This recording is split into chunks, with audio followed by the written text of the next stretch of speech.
Hai guys, balik lagi di channel ini. Hari ini gue bakal bahas tentang JavaScript lagi ya. Dan karena kemarin ada viewer yang request tentang JavaScript asinkronus bang. Oke, gue bakal bahas tentang asinkronus hari ini. Jadi sebenarnya untuk asinkronus sendiri itu emang awal-awalnya tuh agak susah untuk dimengerti guys ya. Karena gue awalnya juga kayak begitu, tapi nanti seiring berjalannya waktu ya kalian akan lebih mengerti tentang cara kerja dari asinkronus itu sendiri gitu. Nah, jadi asinkronus itu apa? Asinkronus adalah codingan yang berjalan di balik layar ya, bisa dibilang kayak begitu.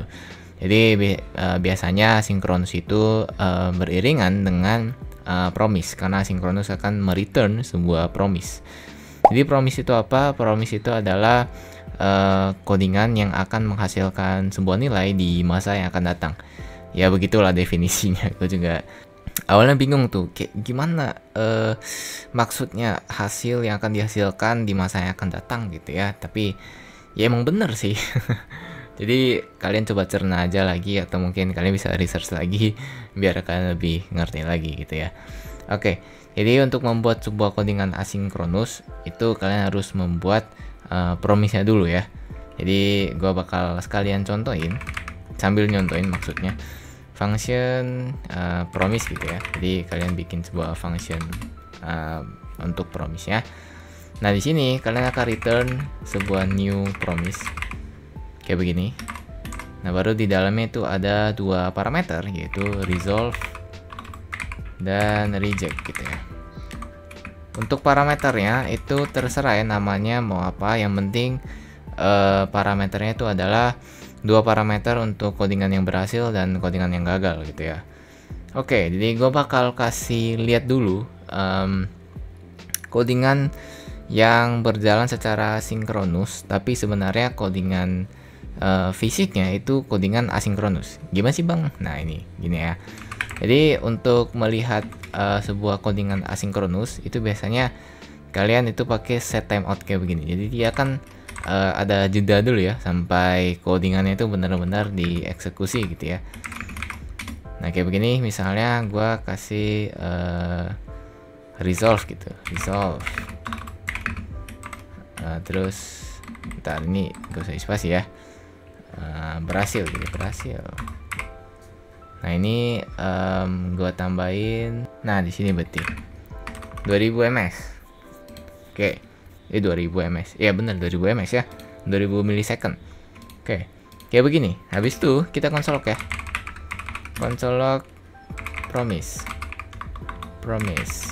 function. Nah kita bisa melihat di sini kalau misalnya promise itu pending ya. Oke, nah ini ya karena JavaScript-nya itu ngeksekusi secara sinkronus. Jadi codingannya ini secara sinkronus. Secara apa ya? Secara dari atas sampai bawah. Ini dia langsung lewatin ini ya, langsung ke console log-nya. Jadi dia langsung console log dan muncullah promise-nya itu pending. Jadi gue nggak bakal jelasin bagaimana cara kerja dari promise untuk bagian apa namanya, bagian promise untuk berjalan secara asinkronus itu juga bisa sebenarnya. Tapi gue bakal lebih ke function asinkronusnya itu sendiri gitu ya. Oke, di sini gue bikin dulu misalnya ada sebuah variabel const angka sama dengan 1 misalnya. Baru if, kita pakai if ya, angka lebih kecil dari 5 gitu misalnya. Baru kita resolve angka lebih kecil dari 5. Baru else reject berarti ya, reject angka lebih besar dari 5. Oke, nah ini udah jadi untuk function promise ya, kira-kira kayak begini contohnya. Kalian boleh ganti-ganti lah ya kalau misalnya kalian mau. Oke, kita sekarang bikin function untuk asinkronus ya. Jadi untuk bikin function asinkronus kalian tulis saja async function. Nah baru nama functionnya misalnya async gitu ya. Async guys, udah kayak kamu dan dia gitu. Bercanda guys. Oke, kalau sudah kalian pakai yang namanya try dan catch. Oke, try dan catch ini hampir sama kayak apa ya? Kayak if ya mungkin ya, tapi dia tuh lebih ke arah kayak yang langsung nge-execute codingannya gitu. Jadi cara bacanya itu kayak try ya, berarti coba ya, coba eksekusi codingan yang ada di dalam ini. Baru misalnya kalau error ya kalian bakal di handle di bagian catch ya, gitu. Nah itu fungsi try dan catch gitu ya. Gue lupa nama ininya, tapi ya kira-kira kayak begitulah fungsinya.